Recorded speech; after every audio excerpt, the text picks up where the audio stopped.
El Pozo del Terror, escrito por Alex Morales Gómez. En la descripción, el link de su página de Facebook. Llegamos a vivir allí a casa de mis abuelos. Mi madre se había separado de un hombre que no era mi padre y al cual ya no amaba, puesto que mi padre había muerto hacía ya muchos años, pero digo muchos años porque no lo conocí. Nos fuimos a vivir al campo donde nunca habíamos vivido. Todo allí era extraño para mí y hasta dificultoso por el ruido, no por el ruido de los autos y de la ciudad, por el ruido de los animales, de los pájaros, del agua, de esos sonidos que uno no está acostumbrado. Entre las cosas que habían allí, que me causaban asombro, también temor, había un viejo pozo de agua. El abuelo decía que todavía funcionaba, pero que ya con la red de acueducto no había necesidad de este. A mí me causaba un terror inexplicable. Algo de aquel pozo no me gustaba, tan así que en la noche me daba miedo mirar a aquel lugar. Yo tenía 12 años entonces. Aunque yo me sentía un adulto, mi madre me cuidaba bastante, más ahora que estábamos en el campo. Entre las cosas que me advertía era que no me acercara a aquel pozo. A ella algo no le gustaba, me dijo. No le quise confesar que también a mí algo me atemorizaba, más que todo porque no quería sentirme como un niño. Yo era el hombre de la casa. Una tarde llegó mi madre y me reprochó haberme acercado al pozo. Yo le dije que no lo había hecho, pero ella me mostró mi pelota de fútbol.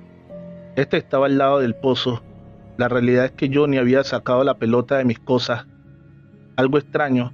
Esa noche, estando en mi habitación, y aunque nunca miraba por la ventana en la noche, por temor a lo que pudiera ver afuera, pero algo de fuera me atraía. Más que todo el pozo, puedo asegurar que vi algo, un reflejo, una sombra. Algo corrió alrededor del pozo, pero no puedo asegurar qué. Me fui a dormir pensando en aquello que podía estar alrededor de aquel pozo.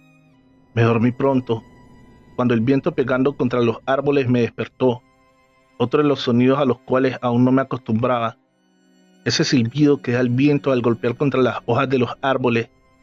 Me senté en la cama con una pesadez en mi cabeza, escuché con más atención al viento, pero ya no era solo el silbido, era una voz, era la voz de mi madre. Yo me llamo Alejandro, por cariño todos me dicen Alejo, pero mi madre siempre me dice Ale. Eso era lo que escuchaba, no podía ser más que mi madre. Pero ¿de dónde provenía su voz? Me paré de la cama y me quedé en completa quietud escuchando. Me llamaba de fuera. Miré por la ventana y era del pozo. Salí de casa. Algo malo le había pasado a mi madre. Abrí la puerta y sin pensar en nada fui al pozo. No sabría decir qué horas eran. Sería pasada la medianoche. A medida que me acercaba al pozo, la voz de mi madre se hacía más fuerte y real, pero también más lastimera. Yo podía ver a la distancia una cabeza que asomaba de adentro del pozo. No podía dar crédito a cómo mi madre había ido a parar allí. A pesar de que el viento silbaba con más fuerza, y ya no solo era la voz de mi madre la que escuchaba, eran varios murmullos, muchas voces, pero yo solo pensaba en mi madre. Llegué al pozo y a pesar de que ya no podía ver la cabeza de mi madre, sí podía ver su mano que salía de allí. Ayúdame, Ale, me dijo. Fui a tomar su mano, cuando escuché detrás de mí la voz de mi madre llamando. Mario Alejandro, me gritó, como cuando estaba enojada. Esto me hizo reaccionar y mirar atrás. Mi madre venía de la casa hacia mí, mientras la voz del pozo me seguía llamando. Corrí a brazos de mi madre, o intenté correr, porque el viento que antes era apacible se volvió un huracán que me impedía dar un paso.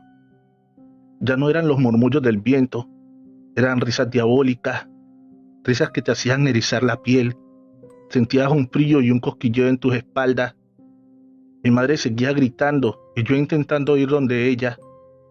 De un momento a otro sentí un calor insoportable que me envolvió. Miré a todos lados, sentía como si me estuviera consumiendo el fuego.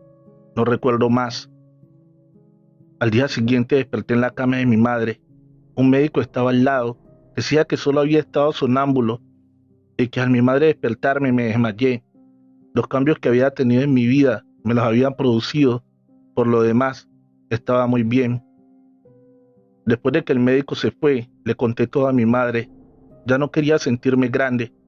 Cuando me paré de la cama esa noche, yo estoy seguro que estaba despierto. Mi madre sabía que no mentiría con algo así. También le dije lo de la pelota de fútbol. Hablamos con los abuelos y estos dijeron que nunca habían pasado o visto algo raro con el pozo, pero por cuidado lo evitaríamos. 2 noches más dormí con mi madre. A la tercera, ella y los abuelos me dijeron que ya estaba grande para dormir con mi madre. Esa noche volví a mi habitación solo. En esos 2 días, varias de mis cosas aparecían al lado del pozo. El abuelo siempre era quien los traía. Nadie más de nosotros se acercaba allí. Esa noche que estaba solo en mi habitación, me cubrí por completo con mi cobija. Aunque antes me sentía un hombre adulto, allí solo en mi cuarto me sentí un niño. Me cubrí e intenté dormir, y a fe que lo hice muy pronto. De un momento a otro sentí un cansancio inexplicable. Me dormí. De nuevo me despertó el sonido del viento, pero no era silbido, no eran los murmullos, eran esas risas diabólicas las que se escuchaban, no solo afuera de los árboles, en toda la casa. Estos estaban por todas partes, mientras afuera se escuchaba la voz de mi madre y mis abuelos pidiendo ayuda. Me senté en la cama, y como un resorte me paré y corrí a ayudar a mi familia. Cuando iba pasando la sala, todas las luces se encendieron. Allí estaba mi madre y mis abuelos. En realidad era sonámbulo, dijeron. Me volvieron a llevar a la cama. Al día siguiente el abuelo hizo demoler y tapar el hueco donde estaba el pozo. Después de esto no volví a sentir nada, ni siquiera despertar en las noches. Yo estoy seguro que al ir al pozo estaba despierto. Mis abuelos dicen que yo mismo era quien llevaba mis cosas allí. Antes de que dijera que oía las voces, yo sé que allí había algo malvado que me quería llevar con él. Y mi madre, a pesar que me vio esa primera noche y no vio ni escuchó nada, me cree también. Hemos llegado al final de este episodio. Recuerda que la mejor forma de apoyar este canal es dejando tu pulgar arriba y un lindo comentario. Si aún no estás suscrito, ¿qué esperas? Dale fuerte al botón de suscripción y activa la campanita de notificaciones. La hermosa hechicera.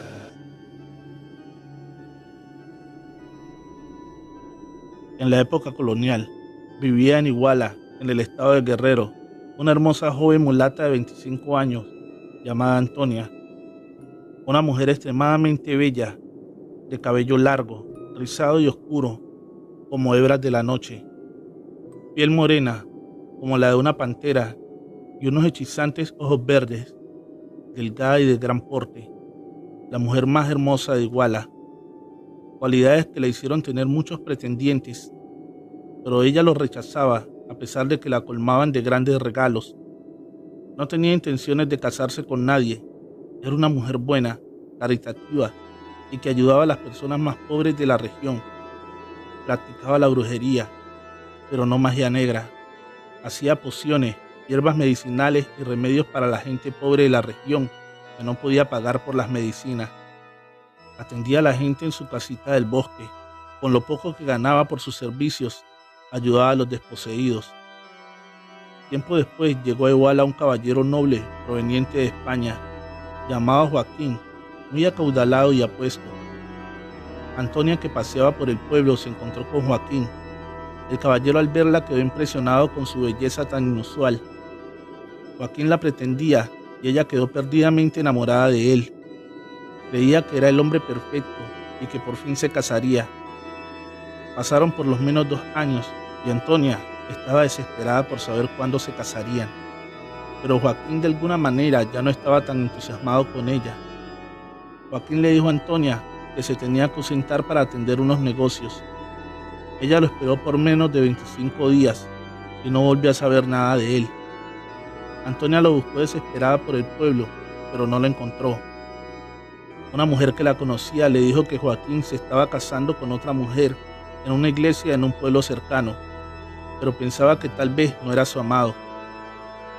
Pero cuando llegó a la iglesia, en efecto, Joaquín salía de la mano con una hermosa mujer noble llamada Sara, quien en realidad era prometida de él, proveniente de España. Antonia le recriminó a Joaquín. ¿Quién es ella? Yo soy tu mujer. Yo debería estar en su lugar. Debería casarme contigo. Joaquín jaló del brazo a Antonia y la sacó del lugar. Ya afuera le dijo: pensaste que en realidad me casaría contigo. Mírate, no eres más que una infeliz pueblerina. Una negra. Nuestras razas no deben mezclarse. Sería una deshonra para mi familia. Esta eres la mujer que amo, una noble como yo. No le llegas ni a los talones. Solo me divertí contigo. Ahora vete y no me vuelvas a buscar. Antonia se fue llorando desconsolada, pero no sin antes amenazar a Joaquín. Te vas a arrepentir por esto. Nunca vas a ser feliz. Joaquín regresó a casarse con Sara. Antonia se hundió en una profunda tristeza. Ya no salía de su casa ni atendía a la gente. Por su parte, Joaquín estaba feliz con Sara. Compraron una enorme hacienda con sembradíos y ganado. Pasaron unos meses y Sara quedó embarazada.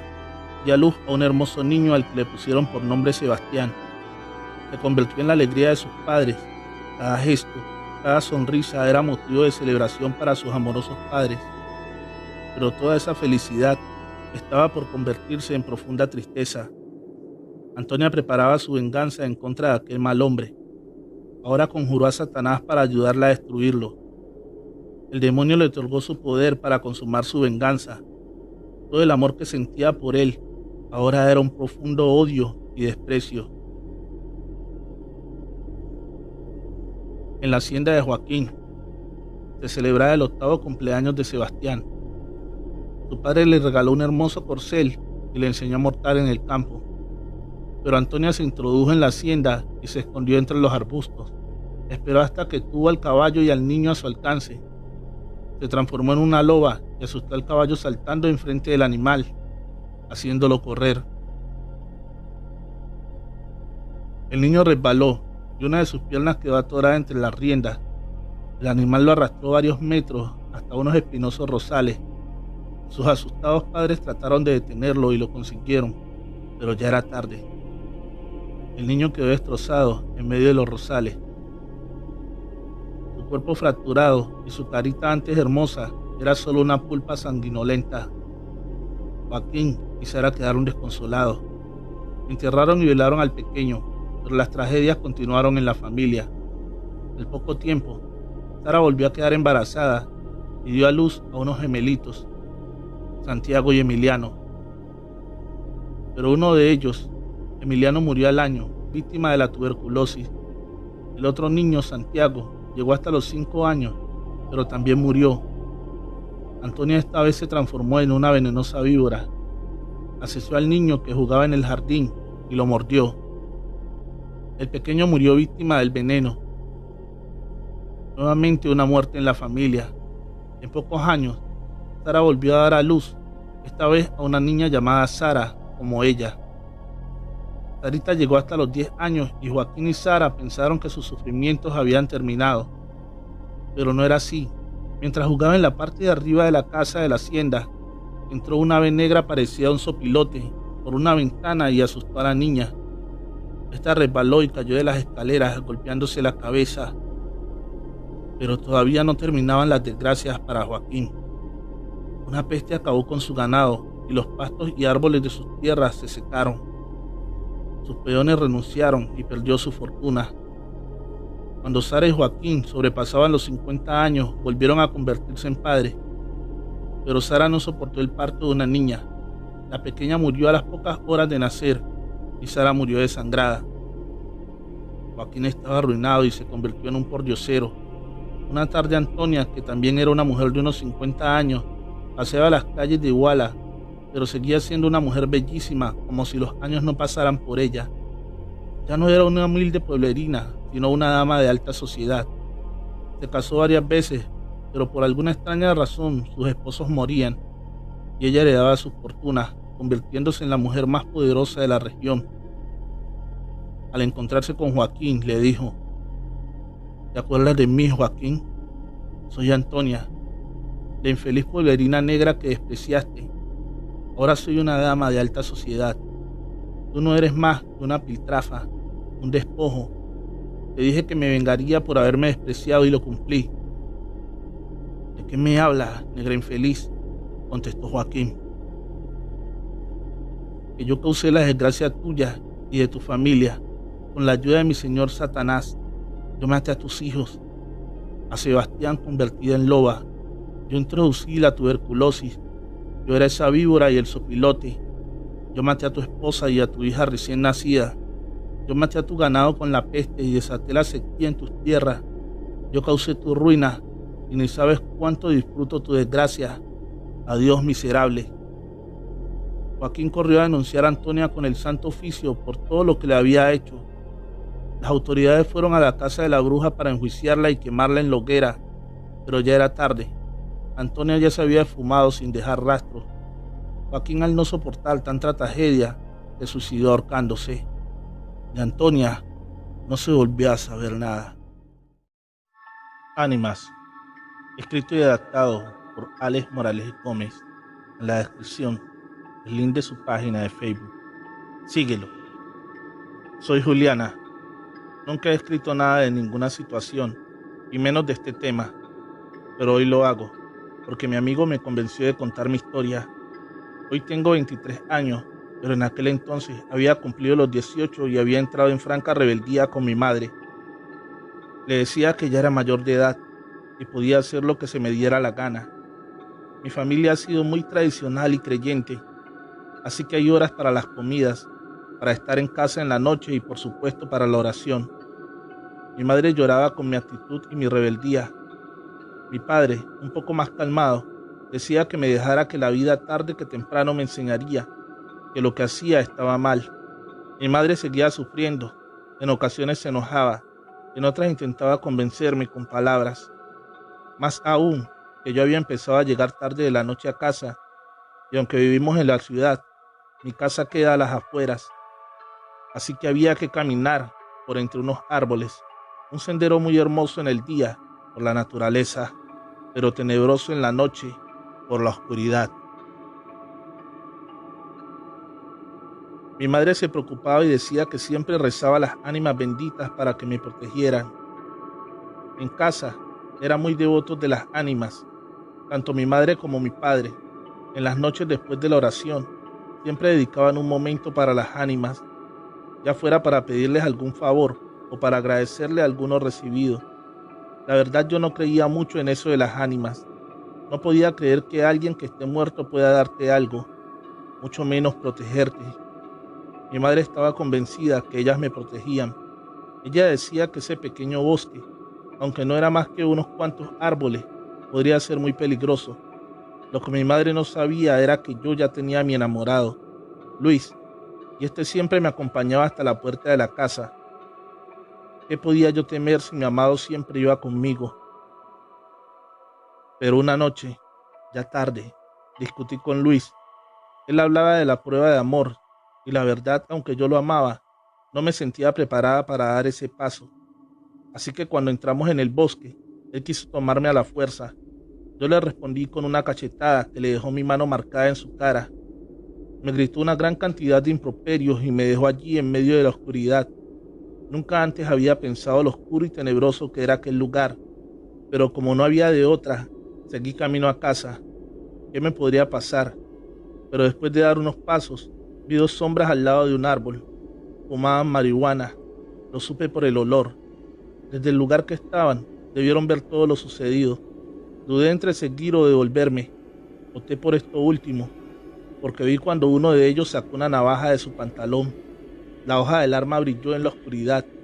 En esos momentos ellos no me dijeron nada, pero ¿para qué iban a necesitar una navaja? Así que di media vuelta y caminé rápido. No sabía para dónde iba, pero no pasaría por el lado de aquellos tipos. Cuando vieron que me devolví, corrieron tras de mí. Me gritaban: ¿dónde vas, zorra? No quisiste con tu novio, pero nosotros sí te vamos a obligar.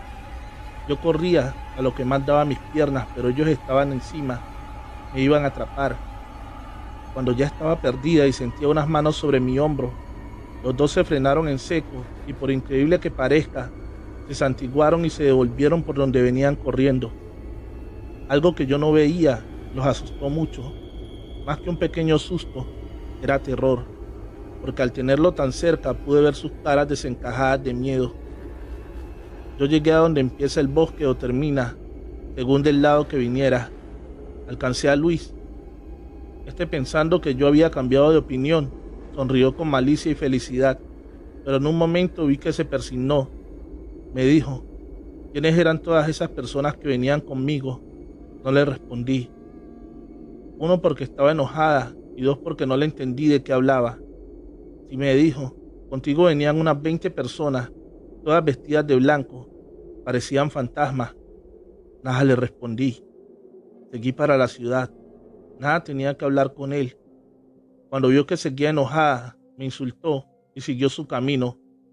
Yo no sabía dónde ir, así que al pasar por una iglesia pequeña, una que antes nunca había visto, entré. Quería pedirle a Dios que me protegiera. La iglesia estaba sola. Una pequeña bombilla alumbraba en lo alto del techo. Unas 6 velas iluminaban algunos santos. Estando allí de rodillas, recordé que mi madre siempre me decía, pídele a las ánimas del purgatorio, estas siempre te protegerán. Así que recité esta oración. Ánimas del purgatorio, quien las pudiera aliviar. Yo misma daba la respuesta. Que Dios las saque de pena y las lleve a descansar. Pero a la tercera ocasión que decía la primera frase, un coro de voces me respondió en la iglesia. No miré para atrás. Pensé que se había llenado el lugar, así que recité la frase varias veces mientras la iglesia respondía en coro. Cuando terminé, recé también un Padre Nuestro con toda la concurrencia. El lugar en verdad estaba lleno de personas. Terminé la oración y me persigné. También las personas se escuchaban cuando lo hicieron. Al terminar volteé para agradecerles la compañía en la oración, pero me quedé de una sola pieza. En la pequeña iglesia no había nadie.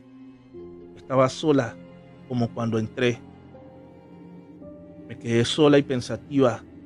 ¿Qué podía haber sido aquello? Cuando vi aparecer un viejo sacerdote, calvo, pequeño y muy sonriente, me dijo, ¿qué te pasa, hija? Parece que hubieras visto un fantasma. Le conté lo que me había acabado de suceder. Me sonrió y me abrazó. Su mano era fría, muy fría a pesar del calor que había dentro de la iglesia. Me dijo, no te preocupes, son las ánimas del purgatorio. Ellas no solo te protegen, sino que te acompañan en oración y mucho más si es para ellas. Vete a casa, recalcó. Ellas te acompañarán y no tendrás ningún peligro. No entendí por qué él sabía que debía irme a casa, ni mucho menos porque estas palabras me dieron valor. Sabía que en verdad nada me pasaría. Antes de irme le pregunté al sacerdote por qué aquella iglesia estaba abierta tan tarde de la noche. Ya era más de medianoche. Me dijo que precisamente esa era la capilla de las ánimas del purgatorio, que permanece abierta día y noche, porque las ánimas no diferencian entre luz y oscuridad, y siempre te protegen. Me santigué y me fui a casa. Él se quedó allí, despidiéndome con la mano. Cuando llegué a casa, le conté a mi madre todo, incluido lo de Luis. No quería volver a mentirle. Me dijo que efectivamente fueron las ánimas del purgatorio las que me protegieron, incluido el sacerdote. Le pregunté qué quería decir con eso. Me dijo que aquella capilla no tiene sacerdote. Solo cada día envían uno de la gran catedral a hacer una misa por las ánimas. El que yo vi fue el último que hubo en la capilla. Murió haciendo la misa. Es la única capilla que permanece abierta día y noche y nunca se roban nada, porque cada que algún ladrón quiere entrar, ve que la capilla está llena de personas. Lo que no saben es que son las ánimas del purgatorio. Desde aquel día cambié con mis padres, cumplo las reglas de casa y siempre salgo con el permiso de ellos. A Luis nunca le volví a dirigir ni el saludo. A las ánimas les sigo rezando y pidiendo que me protejan, pero espero no verlas ni oírlas nunca. No es bueno saber que estás interactuando con alguien que ya está muerto. ¿Recuerdas? El nuevo brujo, escrito por Alex Morales Gómez. En la descripción, el link de su página de Facebook. Síguelo. Estas son dos historias en una, pero estaban unidas la una con la otra. Aún estaba yo en la escuela cuando llegó a vivir enseguida a una casa de mi padre, un hombre llamado Antonio, pero todos le decían Toño Tabaco, por su peculiaridad de tener siempre un tabaco entre sus labios. Aunque no era de por allí y nadie lo conocía, pronto se fue haciendo famoso porque su brujería era poderosa e infalible. Podía acabar con cosechas o hacer que éstas germinaran, hacer que llegara la lluvia o la sequía según los deseos del cliente. Sanaba el ganado a la distancia, tan solo con un conjuro. Leía el tabaco, el chocolate y fotos. El gran brujo, empezaron a llamarlo algunos. Allí iban muchas mujeres feas, viejas, jóvenes y bonitas, todas en busca de amor o para que les quitara a sus esposos, los bebedores o los agresivos. Se empezó a decir que el brujo utilizaba su fama para seducir a las mujeres más bonitas. Cuando se encerraba con ellas, no era para hacerles ningún trabajo, era para llevarlas a la cama, así que muchos hombres estaban celosos y a la vez preocupados, pues sabiendo de sus poderes era difícil enfrentarlo. Un domingo Catalina fue a consultar al brujo. Quería que éste le dijera si su esposo le era infiel. Como siempre, éste se encerró con la joven esposa en una habitación. De allí salía humo, un humo con un olor peculiar a mentol, pero también salían gemidos de placer. Como Catalina vivía tan cerca, algún vecino corrió y le llevó el suceso a su esposo. Este se vino con revólver en mano y con 3 tiros al aire hizo salir al brujo y a su cliente. Ambos salieron en prendas menores. El brujo alegaba que le estaba sacando las malas sales, pero el esposo de Catalina no se llamaba a explicaciones. Lo amenazó con el revólver y le exigió irse de inmediato del lugar. Así fue que el brujo, sin mediar más palabras, empacó lo poco que pudo y huyó del lugar. Esa misma noche, Catalina desapareció en la noche, llevándose unas pocas pertenencias. Algunos dicen que huyó tras el brujo, otros dicen que la vergüenza no le permitía estar más por allí. Al esposo de Catalina lo encontraron muerto en la entrada de su casa. Se cree que al amanecer, buscando a su esposa huida, una abeja entró en su garganta y dejó su aguijón allí. El hombre murió ahogado por la hinchazón de la picadura. Nadie podrá saber bien cómo pasó, pero muchos pobladores aseguran que fue el brujo que vino en forma de abeja y lo mató. Allí entra la segunda historia. Arnulfo era el ayudante de Toño. Era un joven retraído. Muchos dirían que tonto. Hasta el propio Toño decía que no se le podía mandar a hacer encomiendas muy complicadas porque las olvidaba. Pero Arnulfo llegó una tarde a la casa que pertenecía a su jefe Toño. La cercó con alambre por todos lados y llevó 2 perros negros inmensos y abrió de nuevo el trabajo del brujo. Al principio nadie quería ir allí. Sabían que Arnulfo no era normal, pero con los días se fue ganando a las personas, no solo de la vereda, también de toda la región. Del pueblo y de pueblos contiguos, se decían que tenía más poder que Toño.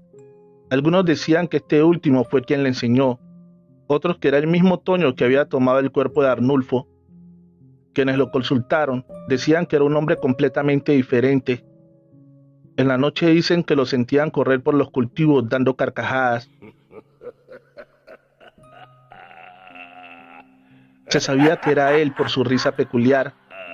También dicen que por donde pasaba secaba los cultivos.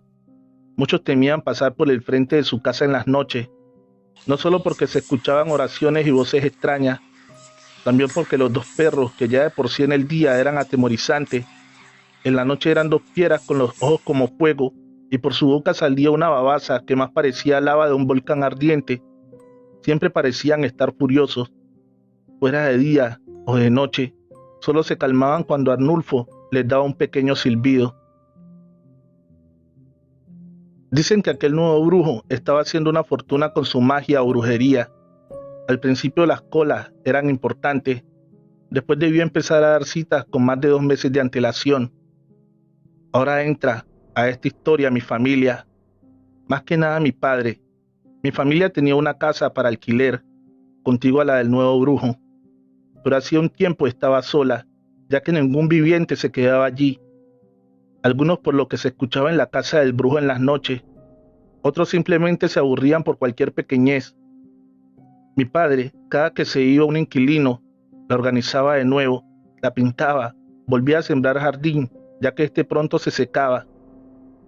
Un domingo que estábamos mis padres y yo en el pueblo comprando los víveres para la semana, se nos acercó una mujer que decían que era loca y vivía de la caridad de las personas. Eugenia se llamaba. Se vestía de harapos y olía mal. Esta llamó a mi padre aparte y le dijo que el vecino estaba interesado en que le vendiera la casa, para él hacer más grande su negocio. Por eso todos los inquilinos se aburrían, porque le habían puesto tierra de cementerio en varias partes de la casa y le habían hecho un conjuro de magia negra. Mi padre se quedó pensativo, a pesar que él sabía lo que pasaba con el brujo. No creía en esas cosas, mas sin entender, le preguntó a la anciana qué podía hacer para combatir aquel mal.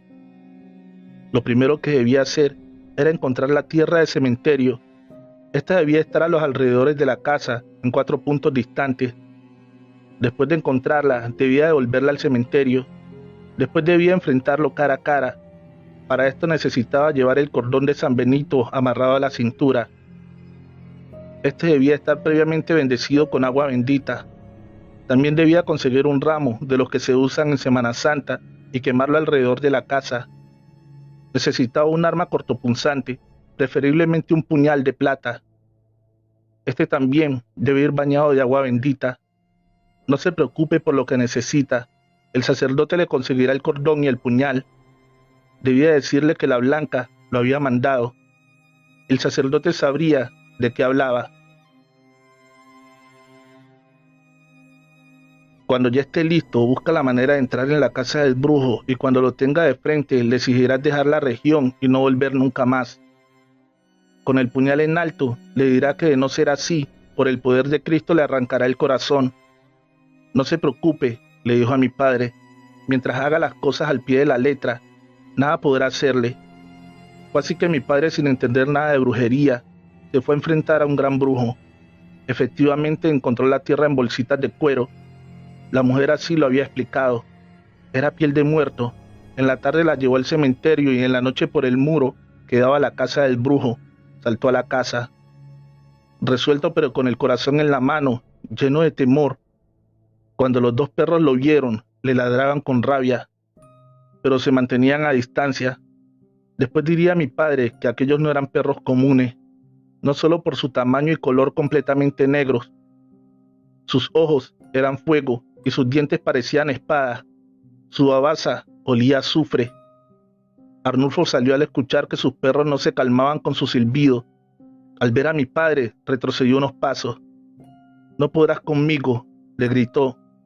Mi padre le dijo en voz calmada pero temblorosa, porque aquel no era el Arnulfo que él conocía. Aquel era un ser oscuro, no parecía un hombre, más parecía una sombra, un humo negro. Mi padre le exigió con el puñal de frente que debía irse de la región. Aquello dio una carcajada y se desvaneció en el viento. Solo un tabaco quedó al lado de mi padre. Cuando escuchó el gemir de los 2 perros que estaban a un lado, mi padre miró con rapidez. No quería ser atacado por aquella fiera. Lo que vio lo causó más terror de todo lo que vivió esa noche. Donde antes estaban los perros, estaban los cuerpos sin vida y desnudos de Arnulfo y Catalina.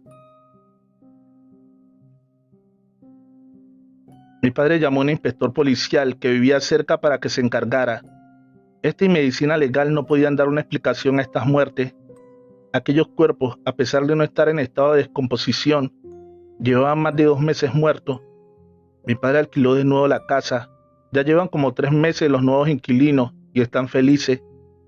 Un domingo nos fuimos donde Eugenia a darle las gracias por su favor. Pero esta no nos habló.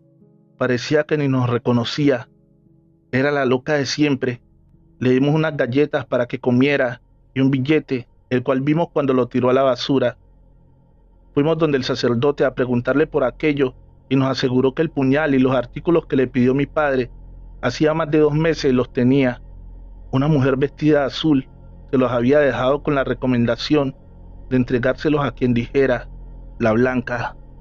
Si aún no estás suscrito, dale fuerte al botón de suscripción y activa la campanita de notificaciones. Guerra contra las brujas, escrito por Alex Morales Gómez. En la descripción, el link de su página de Facebook. síguelo. En aquel entonces se hizo muy recurrente hablar de las brujas, de su poder y del terror que podían causar. Los alcaldes desde los estrados públicos llamaban al pueblo a denunciarlas. Los sacerdotes desde los altares llamaban a quemarlas. Fue así que mi pequeño y olvidado pueblo se volvió en un rincón infestado de brujas, según decía la Santa Inquisición. Doña Telvina, doña Magnolia, la joven Margarita y otras que no recuerdo fueron quemadas en la hoguera. Sus propiedades pasaron a ser parte de la Inquisición o la iglesia. Algún porcentaje al alcalde de turno. Mucho se hablaba de brujas y sus maldades, pero la verdad es que en el pueblo nunca se había visto algo que se pudiera relacionar con la brujería. Mi madre y yo vivíamos solas, ya que mi padre embarazó a mi madre y la abandonó. Mi madre era una mujer mayor para ser madre. Yo había llegado a una edad tardía, a pesar del abandono de mi padre. Mi madre me amaba con toda su alma. Mi anciana madre iba todos los domingos a la iglesia y pedía porque las lluvias no abandonaran los cultivos de plantas aromáticas que era su fuerte, las que vendía los fines de semana en el pueblo. Estábamos en misa cuando una mujer me dijo que me corriera de su lado, que yo olía mal. Mi madre, enfurecida como nunca antes la vi, le dijo que jamás volviera a tratar así a su hija o tendría problemas. Resultó que la mujer era una hermana de la esposa del alcalde y se creía de mejor familia. Así que se generó una discusión en plena iglesia. Entre estas y aquellas salió la palabra bruja. Todos empezaron a decir bruja, bruja, y a señalar a mi madre. Yo tenía 15 años recién cumplidos, pero tenía muy presente que cuando la palabra bruja salía a colación, habría problemas. Mi madre como que no entendía la magnitud del problema, porque seguía en su discusión acalorada, diciendo que por su hija era capaz de matar. Yo la tomé de la mano y salí corriendo con ella de allí. Yo sabía que estábamos en problemas. Mi madre no entendía lo que pasaba, pero se dejó llevar de mí. En casa le expliqué todo. La habían tildado de bruja y eso traería consecuencias. Ella entendió que era la realidad. Así fue que en la noche vimos aparecer abajo una multitud con antorchas. Venían gritando, muerte a las brujas. Mi madre agarró unas cuantas cosas y corrimos al bosque. Allí no habría salvación, ni voz que nos escuchara si nos quedábamos. Fuimos a dar a una gran caverna que yo no conocía, pero al parecer mi madre sí, porque me llevó muy segura allí. Era bastante espaciosa y muy escondida en las profundidades del bosque. Al día siguiente miramos por los alrededores de nuestra casa. La habían quemado. Al parecer creían que nosotras estábamos dentro. No quedaba nada, ni de la casa ni de los cultivos. Estábamos abandonadas y en peligro. Nuestra única ventaja era que creían que estábamos muertas. Nos quedamos allí. Yo bajaba oculta con andrajos al pueblo para poder conseguir algo de comida. Me la robaba, ya que no teníamos con qué pagarla. Pero una vez me descubrieron y me quitaron con lo que me cubría. Me gritaron bruja. Como pude logré escaparme y huí al bosque. Algunos hombres llegaron hasta cierto punto, pero sabían que en el bosque no podrían andar fácilmente conmigo. Se regresaron. Le conté a mi madre lo sucedido. Ella me aseguró que nos buscarían. Nuestras tierras pertenecían ahora a la iglesia y si seguíamos vivas, en cualquier momento las reclamaríamos y eso ellos no lo iban a permitir. Le pregunté a mi madre qué íbamos a hacer. Ella me respondió que lo único que nos podría salvar era aquello de lo que nos acusaban. No le entendí. ¿Qué me quería decir? Esa noche me hizo acostar temprano. La caverna, a pesar de estar en medio del bosque, era un lugar acogedor y cálido. No sé qué me dio ella, en un té que me tomé al acostarme, porque muy pronto me quedé dormida. Eran casi la medianoche cuando desperté, cubierta con mi manta. Veo a mi madre desnuda, toda cubierta, como de una crema viscosa y verde. La escuchaba decir oraciones. palabras que yo no entendía, en un idioma que jamás había escuchado. Llamaba y pedía o aclamaba. Lo digo por su tono de voz. No podía entender qué era. De un momento a otro, un viento helado cubrió la caverna. Las llamas que nos alumbraban amenazaban con apagarse. Pero de un momento a otro esa llama se hizo tan grande que parecía que fuera a quemar todo dentro. En esa llama se veía una figura, la figura de un hombre. Se le veía bien su cara, su boca, sus ojos se diferenciaban, bien su sonrisa, una sonrisa malvada. Mi madre seguía hablando en ese idioma que yo no entendía. De un momento a otro, aquel se transformado en fuego, dio una risotada tan tenebrosa que la caverna vibraba y hacía que mis vellos se pusieran de punta. Me tapé con la manta. No quería saber qué era eso o lo que podría hacerle a mi madre y a mí.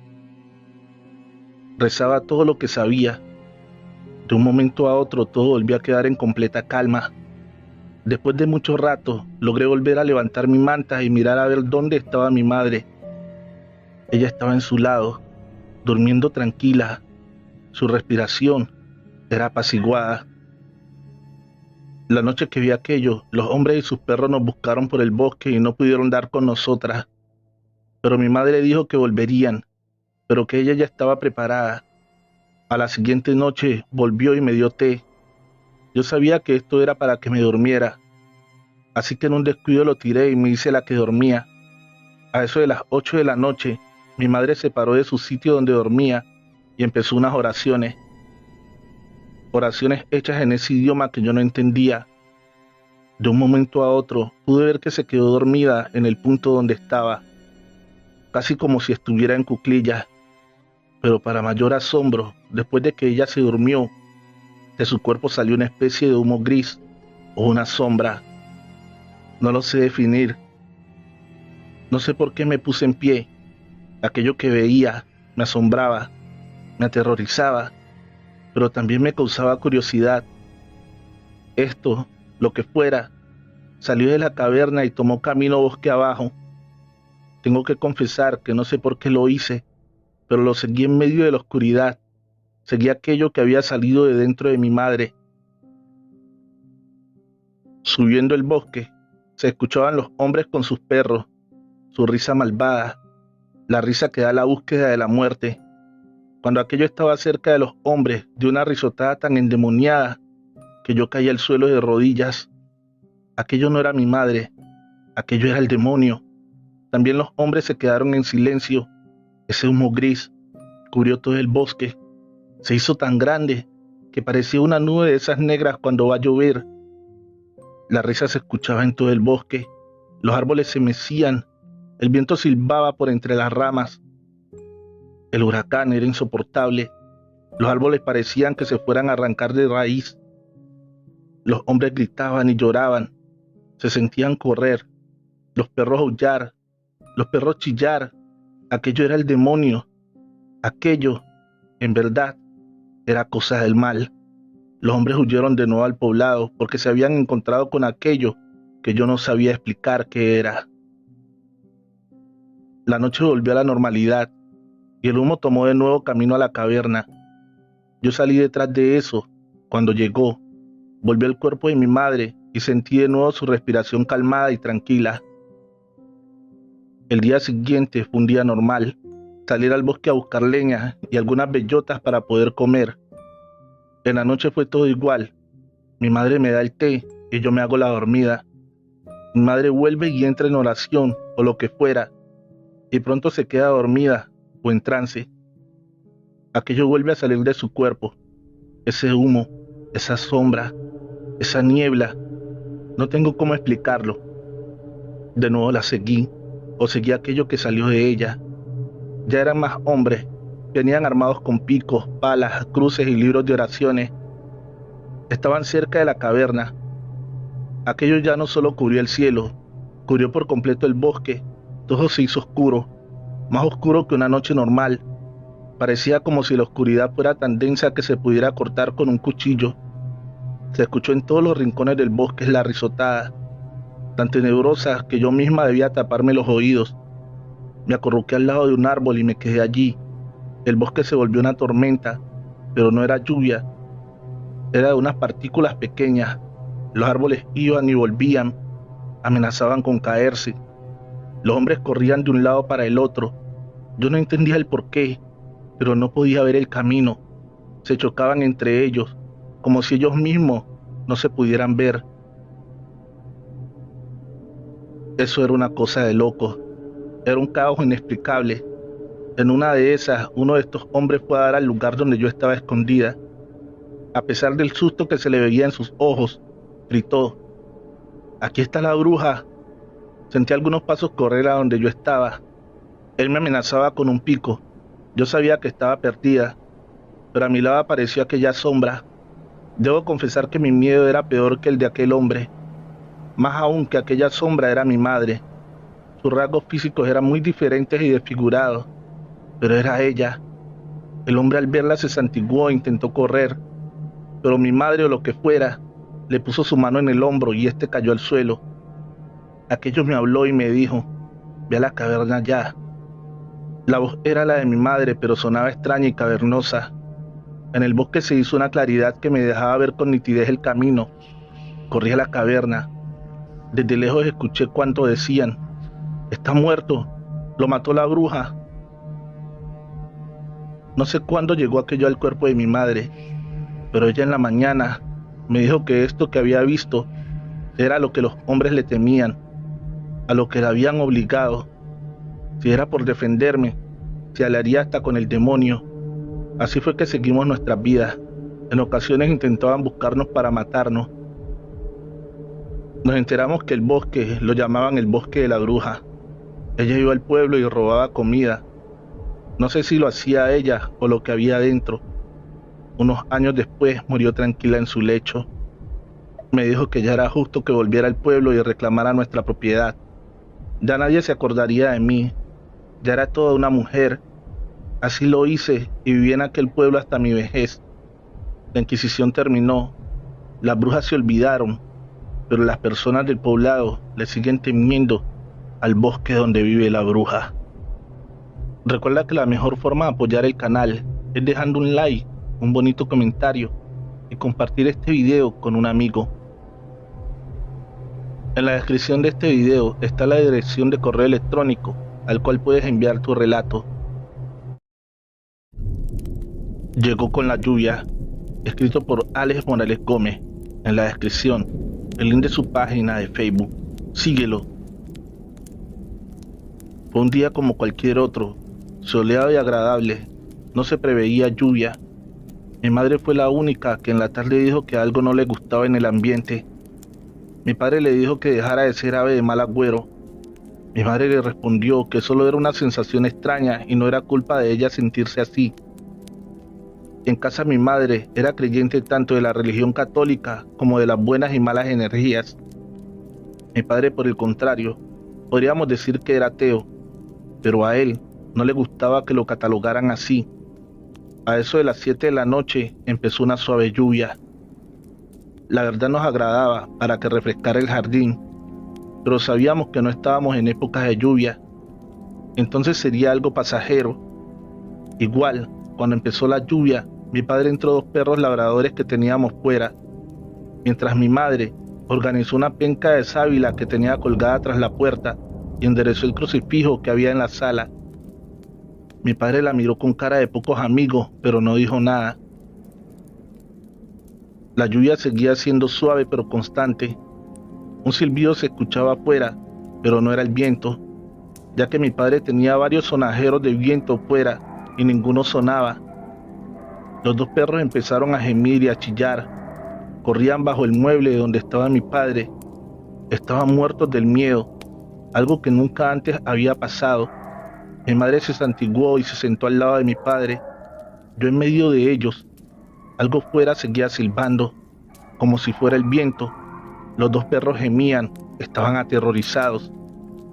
Algo corrió por el techo de la casa, algo que parecía tan grande como un toro.